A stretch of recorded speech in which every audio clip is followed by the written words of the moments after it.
जैसे कि हमने हर बार बताया है, अगर आप शेयर बाजार में डायरेक्ट निवेश से डरते हैं या बाजार निवेश की इच्छा रखते हैं, परंतु बाजार की अधिक जानकारी ना होने के कारण इससे दूरी बना रहे हैं, तो ऐसे में आप म्यूचुअल फंड में निवेश शुरू कर सकते हैं। देखिए दोस्तों, सेबी नियमों के अनुसार अपने फंड का अलग अलग श्रेणी में बटा होना जोखिम पहचानने और अपने जोखिम क्षमता के अनुसार निवेश करने का आसान बनाता है। निवेश अपनी जोखिम क्षमता और लक्ष्य के अनुसार आप equity fund, debt fund, hybrid fund का चुनाव कर सकते हैं, जिसमें उसको large cap, mid cap, small cap, multi cap, flexi cap, sectoral fund, ETF, index fund आदि का ऑप्शन आपको मिल जाता है।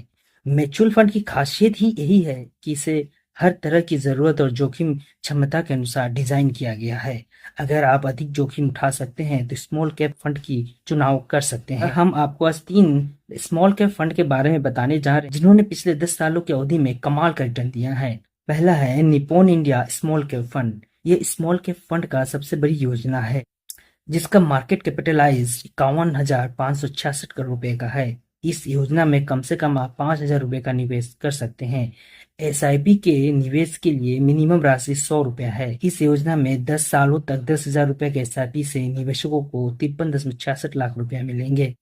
दूसरा है SBI small cap fund. SBI small cap fund का मार्केट कैपिटलाइज 28,375 करोड़ रुपया की है। इस योजना में कम से कम आप 5,000 रुपया से शुरू कर सकते हैं। मिनिमम एसआईपी आप 500 रुपए से शुरू कर सकते हैं। इस योजना में 10 सालों तक 10,000 रुपया का एसआईपी करते हैं तो आपको 44,7 लाख रुपया तैयार हो जाएगा। तीसरा स्मॉल कैप फंड है एचएसबीसी स्मॉल कैप फंड। इस योजना का एसेट अंडर मैनेजमेंट लगभग 14,787 करोड़ रुपए का है। इस योजना में कम से कम 5,000 रुपए से निवेश शुरू कर सकते हैं।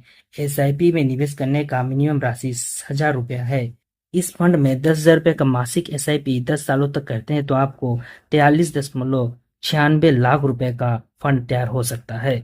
आज का वीडियो हमने जानकारी और रिसर्च के आधार बनाया है। हमारे द्वारा किसी भी प्रकार की फाइनेंशियल एडवाइजर नहीं दी जाती। अगर आप निवेश करना चाहते हैं तब उससे पहले आपको फाइनेंशियल एडवाइजर से सलाह जरूर ले लें।